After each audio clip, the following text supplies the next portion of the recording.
الرجيم بسم الله الرحمن الرحيم ومن يقنت منكم لله ورسوله وتعمل صالحا نؤتها أجرها مرتين وأعددنا لها رزقا كريما. یہ 22واں پارہ ہے. اللہ تعالیٰ نے آگے فرمایا یا نساء النبی لستن کاحد من النساء، یعنی ازواج مطہرات جو نبی اکرم صلی اللہ علیہ وسلم کی بیویاں ہیں، ان کے بارے میں فرمایا کہ تم عورتیں دوسری عورتوں کی طرح نہیں ہو. اگر تم تقوی اختیار کرو گی تو اللہ تعالیٰ تمہیں دوہرا اجر نصیب فرمائے گا.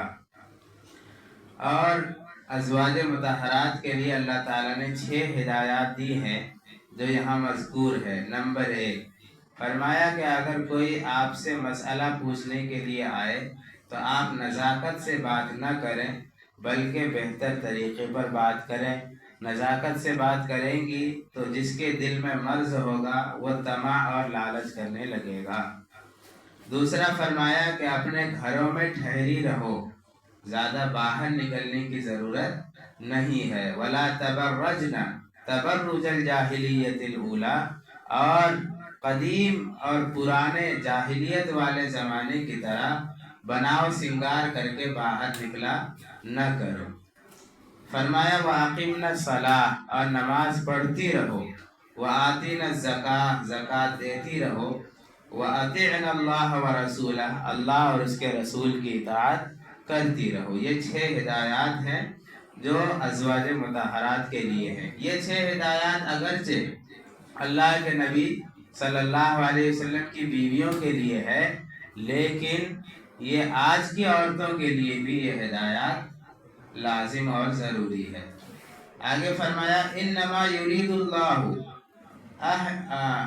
آگے فرمایا اہل البیت ویطہرکم، یعنی اہل بیت کا یہاں ذکر فرمایا کہ اللہ تعالی گناہوں کو اور ناپاکی کو اہل بیت سے دور کرنا چاہتے ہیں. تو اہل بیت سے کیا مراد ہے؟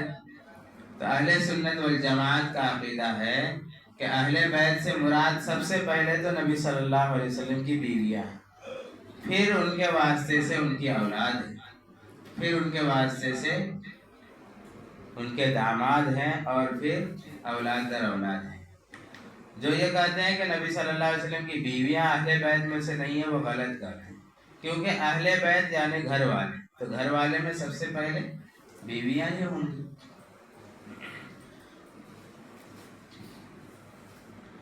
وَمَا كَانَ لِمُؤْمِنٍ وَلَا مُؤْمِنَةٍ إِذَا قَضَى اللَّهُ وَرَسُولُهُ أَمْرًا أَن يَكُونَ لَهُمُ الْخِيَرَةُ. فرمایا کہ جب اللہ کا حکم اور رسول اللہ کا حکم آ جائے تو کسی مومن اور مومنہ کو اختیار نہیں رہتا کہ اس کے خلاف جائے. دراصل یہ واقعہ، یہ آیت تب نازل ہوئی جب حضرت زید بن حارثہ جو نبی صلی اللہ علیہ وسلم کے منہ بولے بیٹے تھے، نبی صلی اللہ علیہ وسلم نے چاہا کہ اپنے زید بن حارثہ کا نکاح اپنی پھوپھی زاد بہن حضرت زینب بنت جہش سے کر دے. تو جب یہ بات پہنچی تو زینب بنت جہش اور ان کے بھائی عبداللہ ابن جہش، ان دونوں نے ناراضگی کا اظہار کیا کہ ایسا نہیں ہونا چاہیے. اس کی وجہ یہ تھی کہ زید بن حارثہ آزاد کردہ غلام تھے، اور زینب بنت جہش یہ قریش خاندان سے تھی جو اونچا خاندان تھا، تو اس کی وجہ سے وہ ناراضگی کا اختیار. تو یہ آیت نازل ہوئی کہ جب اللہ اور اس کے رسول کوئی فیصلہ کرتے تو اختیار باقی نہیں رہتا. تو جیسے ہی یہ آیت سنائی گئی تو دونوں راضی ہو گئے، اور پھر حضرت زید بن حارثہ کا نکاح حضرت زینب بنت جہش سے ہو گیا. آگے بات تو وہی تھی کہ جب اونچی خاندان کی عورت ہوگی اور ایک آزاد کردہ غلام ہوگا تو انبر تو ہوگی ہی. تو آپس میں رنجش رہی. تو حضرت زید بن حارثہ ایک مرتبہ نبی صلی اللہ علیہ وسلم سے کہنے لگے کہ میں طلاق دے دینا چاہتا ہوں. تو اللہ کے نبی صلی اللہ علیہ وسلم نے فرمایا امسک علیک زوجک، اپنی بیوی کو اپنے پاس رکھو، واتق اللہ، اور اللہ سے ڈرتے رہو. یہ نصیحت فرمائے کہ ایسا مت کرو، طلاق مت دو. لیکن اللہ تعالیٰ نے نبی صلی اللہ علیہ وسلم کو بتلا دیا تھا کہ ایک وقت آئے گا کہ زید بن حارثہ طلاق دیں گے، اور پھر حضرت زینب بنت جہش مطلقہ ہو جائیں گے، اور پھر آپ سے ان کا نکاح ہوگا. یہ اللہ تعالیٰ نے بتلا دیا تھا.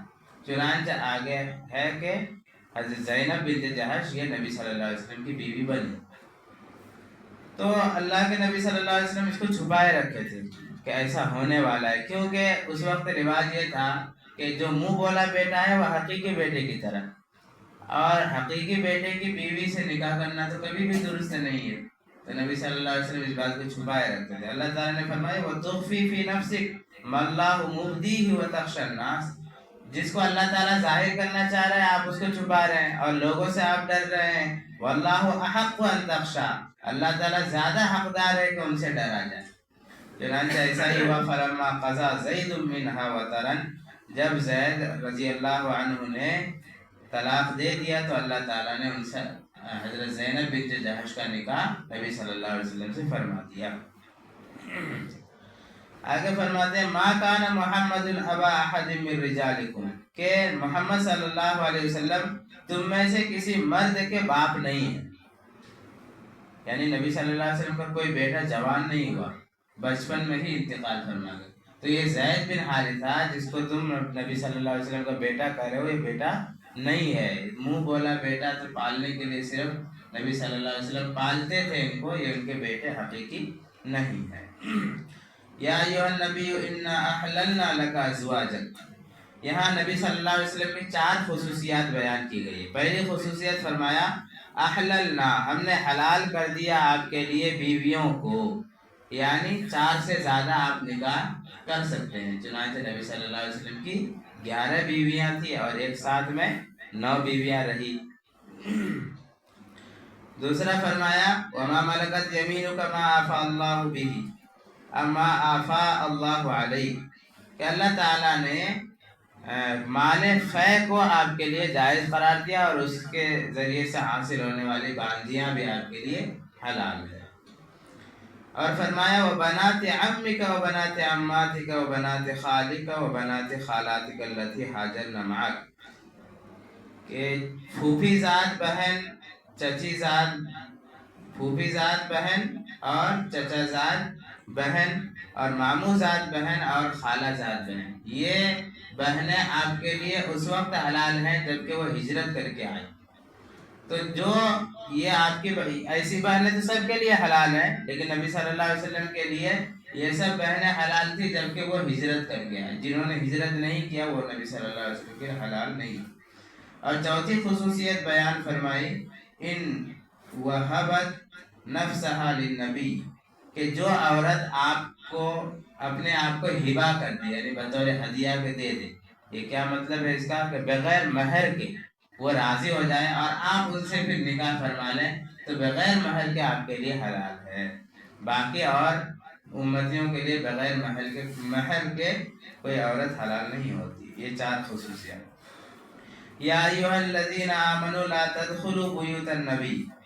یہاں اس آیت کا شان نزول یہ ہے کہ جب زینب بنت جہش کا نکاح ہو گیا نبی صلی اللہ علیہ وسلم سے تو ولیمے کی دعوت، تو بہت سارے حضرات کھانا پکنے سے پہلے آ گئے نبی صلی اللہ علیہ وسلم کے گھر پر. تو نبی صلی اللہ علیہ وسلم کا گھر تو بہت چھوٹا تھا، تو وہاں جگہ بھی نہیں تھی. تو حضرت زینب بنت جہش جو تھی وہ دیوار کی طرف منہ کر کے بیٹھ گئی بطور پردہ کی، اور انہیں ذرا ناگوار گزرا کہ ابھی کھانا نہیں بنا ہے، کیوں آ گئے لوگ. تو نبی صلی اللہ علیہ وسلم بھی ناگوار، نبی صلی اللہ علیہ وسلم کو بھی اچھا نہیں لگا. پھر کھانا وغیرہ تیار ہوا. کھانا کھلانے کے بعد پھر بھی وہ لوگ بیٹھے بات چیت کر رہے تھے آپس میں ایک دوسرے سے، جسے ہوتا ہے عام طور پر.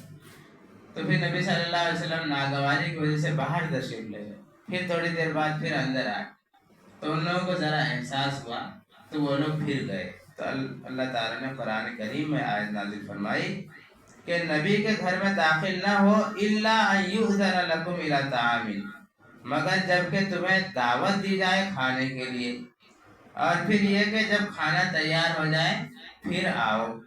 اور جب کھانا کھا لو فَإِذَا طَعِمْتُمْ، جب تم کھانا کھا لو فَانْتَشِرُوا، تو چلے جاؤ، یہاں ٹھہرے رہنے کی ضرورت نہیں ہے۔ تو 3 نصیحت فرمائی کہ جس کو دعوت دیا جائے وہی آئے، اور جب کھانا تیار ہو جائے تب آئے، اور کھانا کھانے کے بعد فوراً چلے جائے۔ اور یہ حکم آج بھی ہے، ایسا نہیں ہے کہ جس کو دعوت دی گئی پھر اس کے یہاں پہلے سے چلے گئے تو وہ کھانا تیاری کرنے میں رہے گا یا مہمان نوازی میں لگے گا۔ اس لیے یہ تینوں کا خیال آج بھی کرنا چاہیے۔ آگے فرمایا وَلَا أَن تَنْكِحُوا أَزْوَاجَهُ مِن بَعْدِهِ أَبَدًا، نبی صلی اللہ علیہ وسلم کی بیویاں جو ہے، اگر نبی صلی اللہ علیہ وسلم کا انتقال ہو جائے تو بھی کسی کے لیے وہ حلال نہیں ہے۔ امت میں یہ ہے کہ کسی آدمی کا انتقال ہو گیا تو اس کی بیوی عدت گزارے گی 4 مہینہ 10 دن، اس کے بعد پھر ان کا نکاح ہو سکتا ہے کسی اور کے ساتھ۔ لیکن نبی صلی اللہ علیہ وسلم کی بیویوں کا معاملہ ایسا نہیں ہے، کیونکہ ان کی بیویاں ماں ہیں امت کے لیے۔ یا ایھا النبی قل لازواجک و بناتک، یہاں سے پردے کا حکم ہوا کہ اے نبی اپنی بیویوں سے اور اپنی بیٹیوں سے اور مومن عورتوں سے کہہ دیجئے کہ وہ پردہ کریں۔ اور پردہ کرنے کا مطلب یہ ہے کہ اس طور سے اپنے جسم کو ڈھانپے کہ جسم کی ساخت نظر نہ آئے، جسم کی بناوٹ نظر نہ آئے، چاہے وہ چادر اوڑھ لے یا برقع پہن لے، لیکن اس طور سے پہنے کہ ڈھکنے کے بعد جو جسم کی بناوٹ ہے وہ نظر نہ آئے، بلکہ یہ جسم کیسا ہے وہ بالکل نظر نہ آئے۔ اب اگر ایسا برقع ہے جس سے جسم کی ساخت نظر آتی ہے، بدن سے چپکا ہوا ہے، تو یہ ناجائز اور حرام ہے۔ ایسے برقع سے تو وہ چادر بہتر ہے جس سے نظر نہ آتا ہو۔ اِنَّا عَرَضْنَا الْأَمَانَةَ عَلَى السَّمَاوَاتِ وَالْأَرْضِ، اللہ تعالیٰ نے یہ امانت یعنی شریعت کو آسمان اور زمین اور پہاڑ پر نازل فرمایا کہ قبول کرو، تو انہوں نے قبول نہیں کیا، یعنی اللہ تعالیٰ نے اختیار دیا تو انہوں نے قبول نہیں کیا۔ پھر انسانوں نے اسے قبول کر لیا کہ ہم قبول کرتے ہیں، پھر انہیں پابند بنایا گیا کہ تم اعمال صالحہ کرو، عقیدہ ٹھیک رکھو، تو اللہ تعالیٰ تمہیں اجر دیں گے۔ سورہ سبا، اس میں چونکہ قوم سبا کا ذکر ہے اس لیے اس پورے سورہ کا نام سورہ سبا ہے۔ وَلَقَدْ آتَيْنَا دَاوُودَ مِنَّا فَضْلًا، اللہ تعالیٰ نے داؤد علیہ السلام کی فضیلت بیان کی کہ جب وہ زبور کی تلاوت کرتے تھے تو جب زبور کی تلاوت کرتے تھے تو پرندے اور پہاڑ بھی ان کی طرف متوجہ ہو جاتے تھے۔ سلیمان علیہ السلام کے بارے میں ایک واقعہ کا ذکر ہے کہ سلیمان علیہ السلام بیت المقدس بنوا رہے تھے، جو ابھی بھی فلسطین میں موجود ہے، بیت المقدس بنوا رہے تھے، اور بنانے والے جنات تھے۔ تو اس دوران حضرت سلیمان علیہ السلام کی وفات کا وقت آ گیا، تو سلیمان علیہ السلام نے ایک لکڑی میں دیگ لگا کر کھڑے ہو گئے، اور جنات کو یہ لگا کہ عبادت کر رہے ہیں اور ہماری نگرانی بھی کر رہے ہیں، اور اس درمیان میں حضرت سلیمان علیہ السلام کی وفات ہو گئی۔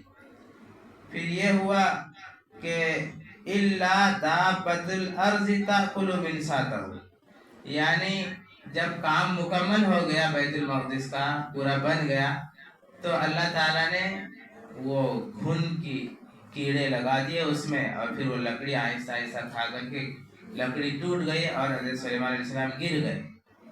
تو پتہ چلا کہ سلیمان علیہ السلام کا انتقال تو بہت پہلے ہو چکا ہے۔ تو اس واقعے سے 2 بات بتانا مقصود ہے۔ ایک یہ ہے کہ جنات کو علم غیب حاصل نہیں تھا، جیسا کہ بعض حضرات کا عقیدہ ہے کہ جنات غیب کو بھی جانتا ہے، وہ اگلی بات کو بھی بتلا دیتا ہے۔ جیسے کہ بعض حضرات آتا ہے اور کہتا ہے کہ تمہارے کے ساتھ ایسا ہوگا اور تم مالدار ہو جاؤ گے، تمہاری شادی ہو جائے گی، یہ ہوگا، تو وہ کہاں سے بتاتا ہے؟ تو وہ جنات سے معلوم کر کے، اور وہ سمجھتا ہے کہ جنات کو غیب کی خبر معلوم ہے، آگے کی بات معلوم ہے۔ تو یہ بتایا گیا کہ جنات کو اگر غیب کی خبر معلوم ہوتی تو وہ سلیمان علیہ السلام کے بارے میں پتہ چل جاتا ان کو۔ اور دوسرا یہ کہ بیت المقدس کا کام بھی مکمل کرنا تھا، اس لیے اللہ تعالیٰ نے ایسا فرمایا۔ قوم سبا کا ذکر ہے، لَقَدْ كَانَ لِسَبَإٍ فِي مَسْكَنِهِمْ آیَةٌ، یعنی اللہ تعالیٰ نے قوم سبا کو بہت زیادہ دولت دی تھی، پھر انہوں نے ان دولت کی ناقدری کی تو اللہ تعالیٰ نے انہیں برباد کر دیا۔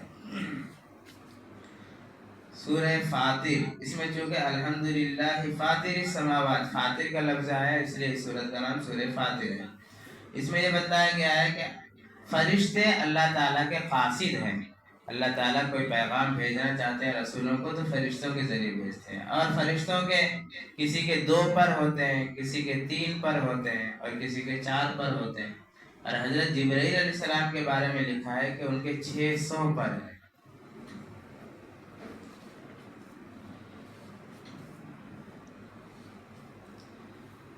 سورہ فاطر کی آخری آیت ہے لَوْ يُؤَاخِذُ اللَّهُ النَّاسَ بِمَا كَسَبُوا، کہ اللہ تعالیٰ نے اعمال بد کی سزا، اگر لوگ جو اعمال بد کر رہے ہیں، برے اعمال کر رہے ہیں، اگر اللہ تعالیٰ دنیا ہی میں ان کی سزا دے دے تو پھر کوئی بھی روئے زمین میں باقی نہ رہے۔ لیکن اللہ تعالیٰ رحم کا، کرم کا معاملہ فرما رہے ہیں اور گناہوں کو چھپا بھی رہے ہیں، اس لیے لوگ ابھی دنیا میں جی رہے ہیں۔ اس لیے لوگوں کو چاہیے کہ اگر وہ برائی میں مبتلا ہے تو توبہ کرے، اور رمضان مبارک کا مہینہ ہے، اس میں اللہ تعالیٰ سے معافی مانگے۔ سورہ یاسین، یاسین اس کا نام اس لیے ہے کہ شروع میں یاسین کا لفظ آیا ہے، اور یہ قرآن کا دل ہے۔ جس طرح جسم کے اندر دل بادشاہ ہوا کرتا ہے، اسی طرح پورے قرآن میں یہ سورہ یاسین دل ہے۔ جو شخص صبح اس کی تلاوت کرے گا انشاءاللہ اس کے تمام کام درست ہوں گے اور نفع بخش ہوں گے۔ اللہ تعالیٰ نے فرمایا اِنَّكَ لَمِنَ الْمُرْسَلِينَ، قسم ہے قرآن حکیم کی، آپ رسول میں سے ایک رسول ہیں۔ یعنی اللہ تعالیٰ گواہی دے رہے ہیں کہ آپ رسول ہیں، قسم کھا کر فرمائے۔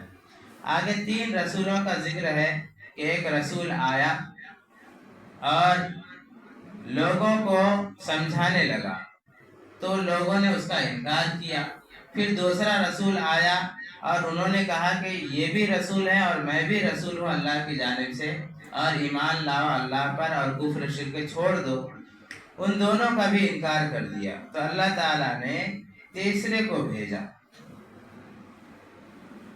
اور وہ تیسرا نبی نہیں تھا بلکہ ایک شخص تھا، وہ ایمان لا چکا تھا۔ انہوں نے کہا وَجَاءَ مِنْ أَقْصَى الْمَدِينَةِ رَجُلٌ يَسْعَىٰ، ایک آدمی دوڑتا ہوا آیا اور کہا یا قوم اتبعوا المرسلین، رسولوں کی بات مان لو۔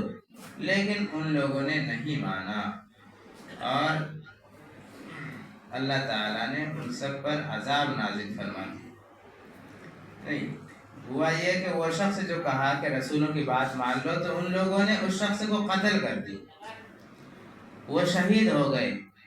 جب اللہ تعالیٰ نے انہیں انعامات سے نوازا تو انہوں نے کہا کہ کاش میری قوم جان لیتی اس بات کو کہ مجھے جو مار دیا گیا تو اللہ تعالیٰ نے میری کیسی عزت افزائی کی ہے، اگر وہ جان لیتے تو وہ بھی ایمان لے آتے۔ اللہ تعالیٰ ہم سب کو عمل کرنے کی توفیق نصیب فرمائے۔ وآخر دعوانا